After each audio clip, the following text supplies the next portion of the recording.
Welcome, everybody, to this session on AI and total supply chain confidence. I'm here today with Kevin Franklin, CEO of EiQ, and also Chief Product Officer of LRQA, which is the parent company of EiQ.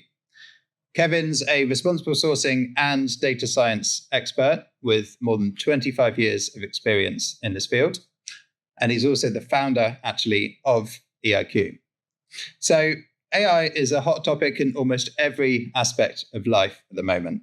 But supply chain risk management is already really a highly data-driven discipline. And AI is actually behind a lot of the existing tools, including EiQ.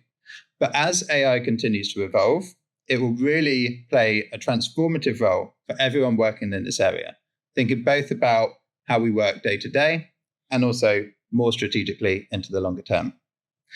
So, Kevin, to kick off then, how do you envisage AI transforming supply chain management? And also, in what ways have you already seen it in action?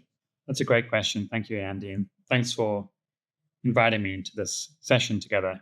Maybe I can start with the second part in terms of how we've already been using it.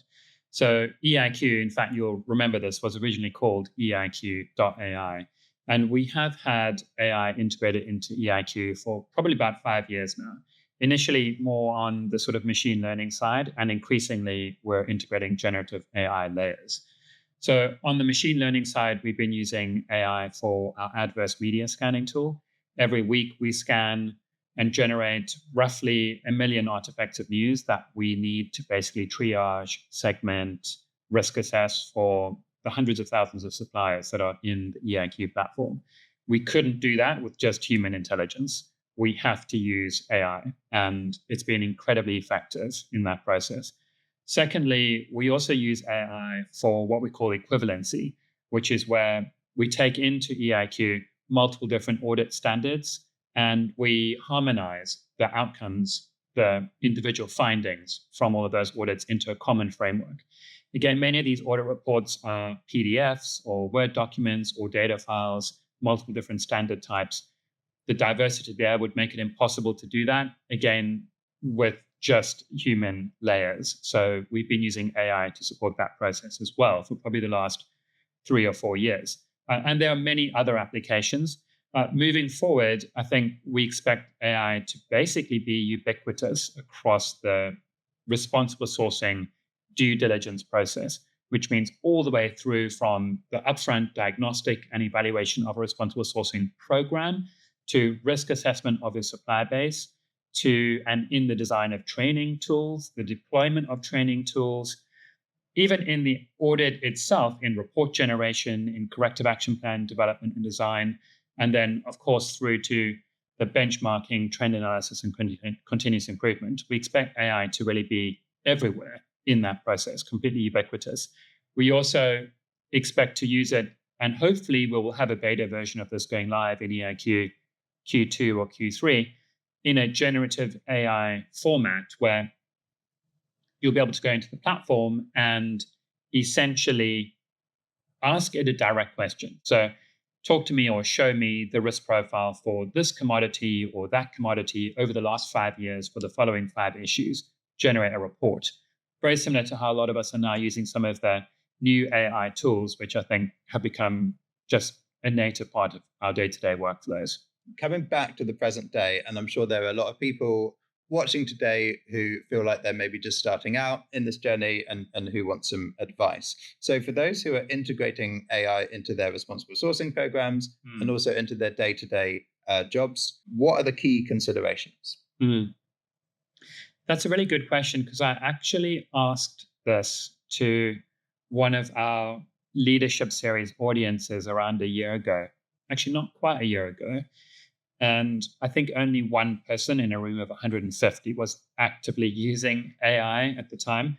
But clearly, we're all going to be using it. I mean, since then, we've all started using it in our personal lives.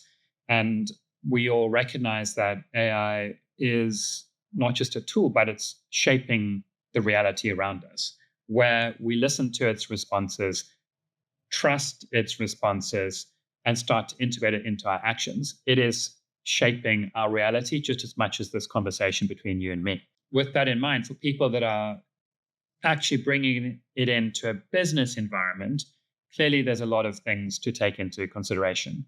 The first is your data, right? You can't just put AI on top of your data without there being a risk of it getting out into the wild inadvertently. I think we've all read stories about that in the media as well. So it took us about a year longer to bring generative AI into EIQ than we had expected, because we spent a lot of time on data structure and data security upfront.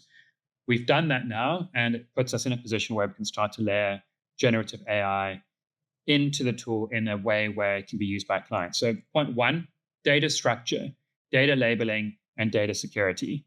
Point two, super critical. Point three, AI is just one tool. You have a lot of other tools, and you also have a lot of people in your team. AI may replace some roles, but in reality, it should be an opportunity to elevate, right, your existing team and how they're working. So it should be used in partnership with the people in your team and laid alongside the deep technical human experience that you have in your organization. If you're looking for really simple, easy, low risk ways to bring in AI, definitely the risk assessment, the insights. These are really key parts. Data analysis, really key parts where I think it can shortcut and probably provide more accurate and more real-time insight into what's going on in your supply base. I think linking responsible sourcing data to sourcing data is a really key part of where AI will add extra value. But ultimately, bringing AI into responsible sourcing is essential, is a no regrets move, and is something we should all be embracing. Okay, let's talk about the human factor and about balancing human intelligence and artificial intelligence. So, how do you get that balance right when looking at analyzing risk and driving sourcing decisions? I think it's important to realize that AI is a partner in the process. And in that respect, we need to work with it like we would with any other partner, right? We need to have degrees of transparency with AI, sharing information with AI, bouncing ideas backwards and forwards with AI potentially, but ultimately making the decisions and taking the actions together.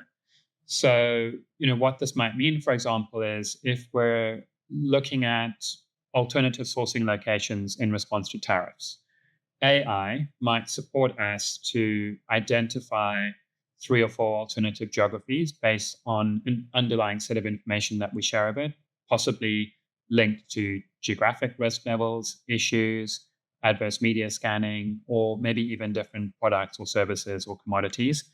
So it can give us an initial set of information around the risk landscape and allow us to benchmark where we've been before and what our risk appetite is with where we might go in the future. But what AI is not going to know is, what are the suppliers like? What's the relationship going to be like with those suppliers? It won't necessarily know and understand union dynamics on the ground, for example. It would know wage information, GDP data, potentially able to draw out working hour information. But actually implementing a change in your supply chain requires human to human, real world behaviors. And there's a lot in that space, the examples I just gave before, that AI won't know. And that's where you're going to need to draw on your on the ground teams or our on the ground teams or on deep human experiences. Let's talk about ethics and transparency. So, they're really key points, obviously, when it comes to AI governance. Where should we be drawing the line in terms of AI automation to respect those and to maintain the integrity of decision making? I think ultimately AI and automation stops when human rights begin. And what this means in practice is really making sure that, firstly, when we're using AI, we've designed the algorithms, we've designed the recommendations, we've designed the process with a governance that acknowledges human rights issues. So it's a fair, balanced algorithm. It's a process that is well governed with the right level of oversight. And it's not free ranging, right? It's working within the constraints and processes that have been set up. Within the EIQ space and actually the broader LRQA organization, we lean heavily on the structure of ISO 42001, which is actually the first international management systems framework set up specifically for AI. We have people on the ground doing AI, i.e., 42001 certifications, but the EiQ tool leverages those same principles in the design of our AI infrastructure. So point one is making sure that your algorithms, et cetera, are set up correctly. Point two is then examples being like what I gave before. When you do take AI intelligence, you also combine it with a deep understanding of human impacts and behaviors. So, for example, if AI recommends 3 or 4 different types of interventions with the supplier to ensure that you're monitoring risks effectively, maybe 3 or 4 different audit tools or a self-assessment questionnaire framework, that you layer a human insight on top of that to help pick the right tool for that supplier based on not just risk, which AI can inform, but also your knowledge of the supplier, the legacy of your relationships, and the kind of deep trust-based insight that you might have within your team. So what types of data are most critical, do you think, for AI-driven supply chain risk analysis? And how does quality and accuracy come into play? Yeah, this is a great question for EiQ, Andy, because as you know, we have some incredibly unique data sets. For an AI tool to work well, it needs a lot of data, it needs a history of data, and it needs to be able to combine data. Now, actually, what we have built within EiQ and the wider LRQA organization over the last 10 to 15 years is a truly unrivaled data set relating to responsible sourcing, with 25,000 plus responsible sourcing audits every year, and probably on average 300 to 400 data points collected for each. We have a repository now of around 85 plus million unique responsible sourcing data points. That's a data set that doesn't exist anywhere else, literally only within EiQ. It's not in the wild, it's only within the EiQ ecosystem. So no one else, no other AI tools can give you insights like we can because they don't have access to that information. And within there, we have things like wages, working hours, transparency rates by country, subnationally within country by state. But then also a lot of other data around carbon emissions, for example. And what AI allows us to do is to combine that, to look at the trade-offs with that data, with other data. Could be client-specific data around their supply chains, again, also with the right security controls and protections. It could also be public domain data, for example, around GDP or living wage. But ultimately, it's the ability to combine data sets and to leverage unique insights with AI's intelligence, accuracy, and predictive capability, and ideally also generative component that really puts you in a unique position. Okay, excellent. And I think actually we're on more than 30,000 audits per year now. So I think really? We're even beyond. Fantastic. Okay, excellent. So thinking then about contrasting AI with maybe more traditional methods of data analysis, how does AI help in identifying emerging risks and trends that might not be apparent through those more traditional methods? Yeah, this is also a very good question. I think immediately to topics like unauthorized subcontracting, which is something we're expecting to see a lot more of given the current economic climate and the geopolitics that so many suppliers are navigating. I think where AI is great is in spotting those hidden issues that actually as a human being, you'd have to go and look for, right? You'd have to build an algorithm, you'd have to build a design and analysis framework to specifically identify that. For example, you might want to look at order times and connect that to insight into what sort of machinery is in place in a factory, and maybe the number of workers to be able to get insight into whether actually the orders that were promised were genuinely viable or if actually the supplier might need to go somewhere else. So as a human being, you'd really have to properly design your analytical framework for that. Whereas AI is going to start doing some of that itself, right? Because it's looking out for anomalies. If you prompt it with the right questions, if you ask it to analyze multiple different variables or multiple different potential outcomes, it will look at all of those things at once, and it will start to tease out things that, as a human being, we may not even have thought about before. So I think this is one of the real benefits of AI. It can look at a lot more things much more quickly, tease out insights we've never even thought about, just because it's designed to evaluate all of the different causalities. So turning back now to people who are looking after a responsible sourcing program and implementing AI, what are the common challenges that they might face when trying to do that? And how could they overcome some of those obstacles? Definitely one of the key challenges is around data protection, data security, and making sure that, whatever systems they're using have got the right controls in place. If they haven't, then it's possible that data may be accessible by other organizations that are using the same systems, and also potentially get into the public domain. So data security is definitely a key point. Another key point is really human readiness and the team being ready and open to accepting AI.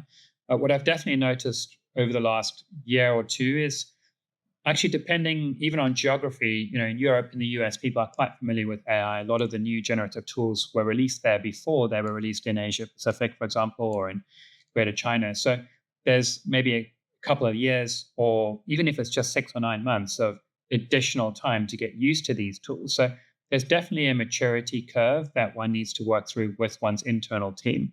And with that, you also need to give them the confidence that actually their jobs are not necessarily at stake, right? The goal with AI is to bring it into your team as an additional part of your process, not to ideally replace those teams. If you do it correctly, you can help upskill the teams that you have and enhance their capabilities. So I think data security is definitely one, data structure is definitely one, and then maturity of knowledge and awareness on how to use AI, because they're big gaps, as well as point 4, really the confidence within a team to accept AI without really that impending fear that they may have of job security. Change management is a big aspect here.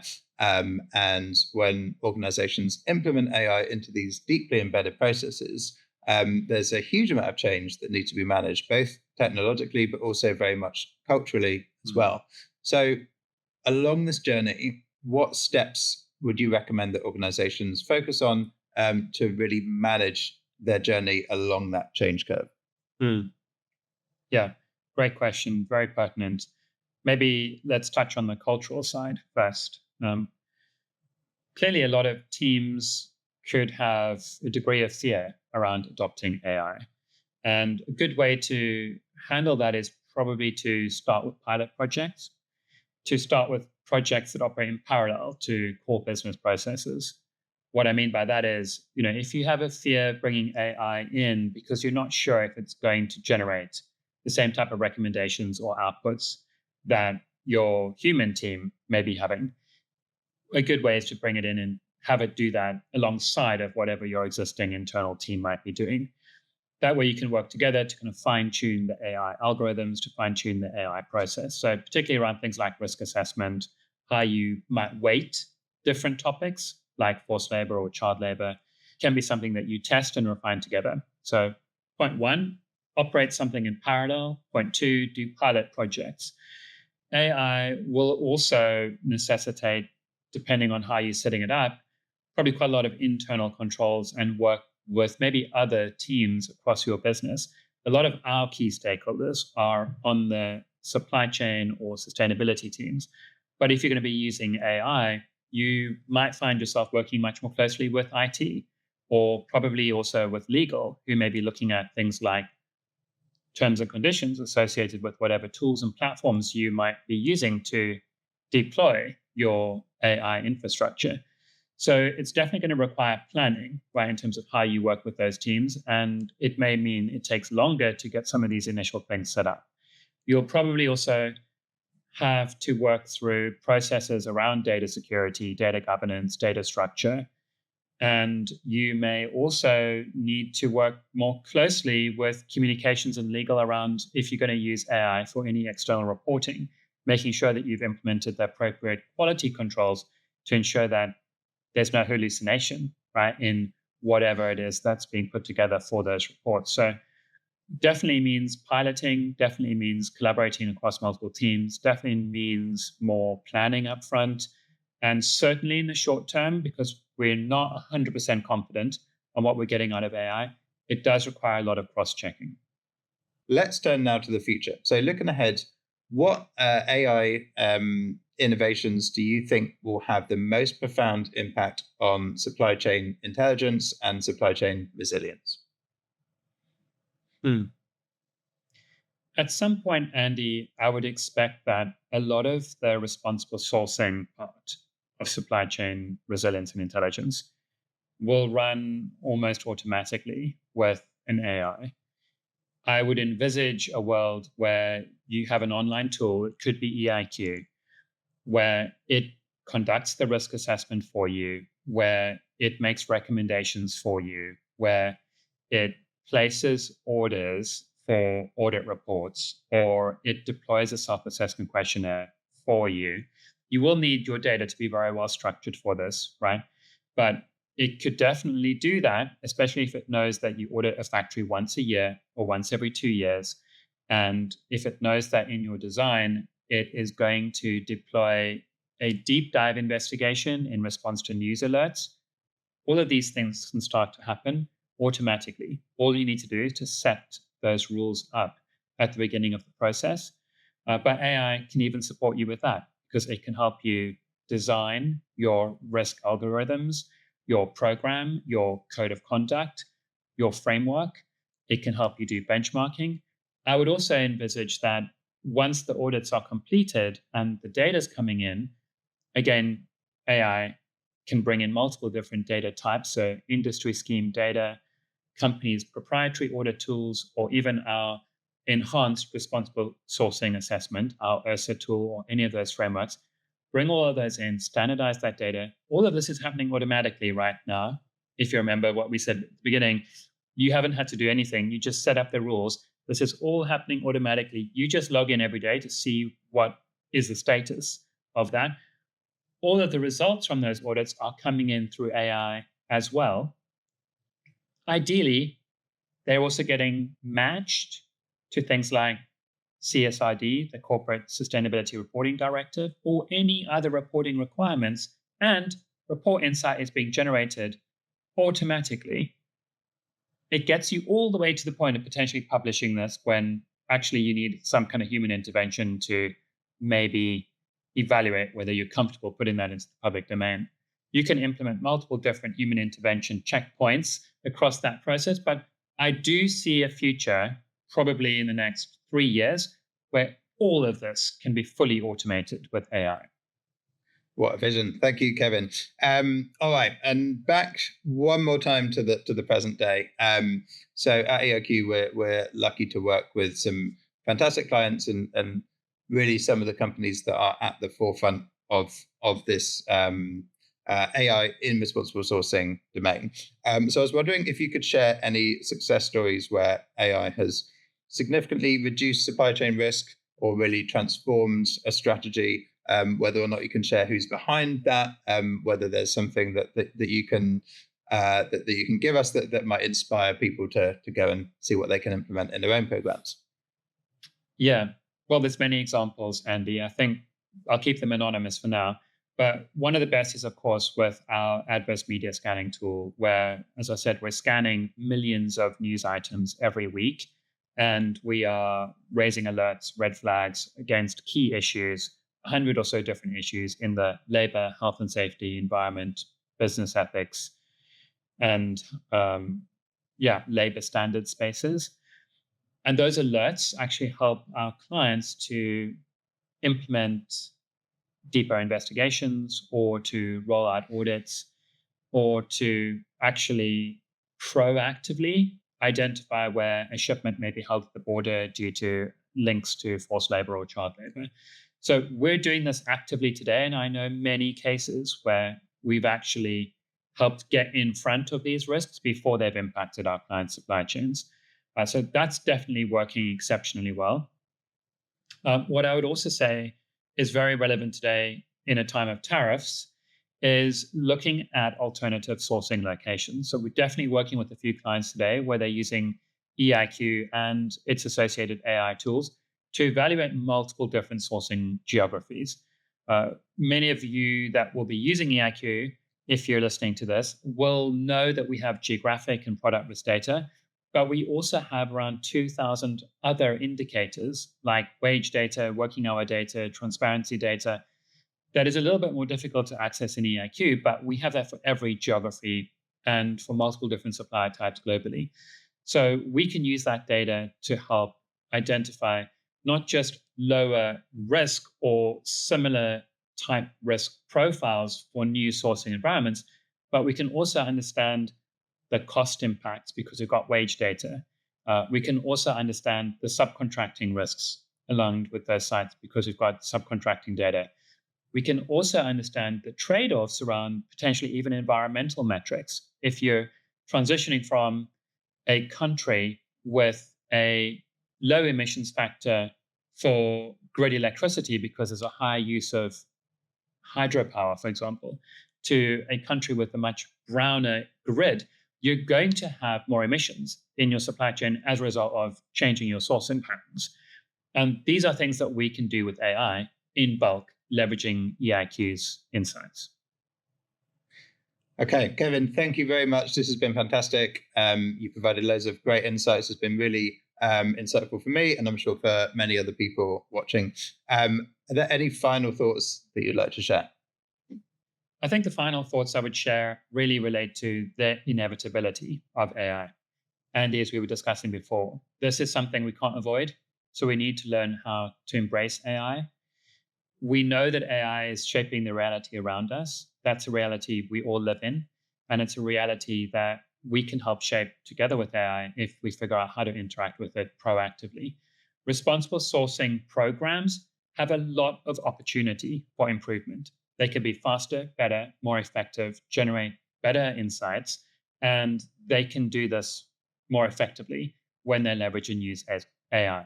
So I would say embrace it and do it quickly. Okay, fantastic. Kevin, thank you very much. Thank you to everyone who has watched this session. Please do follow us on LinkedIn and keep an eye out for announcements for future sessions. Please also send us your questions and your thoughts on the topics that you'd like us to address in these sessions. And please do look out on eiq.com as well to hear about everything else that we've got coming up. Thank you very much.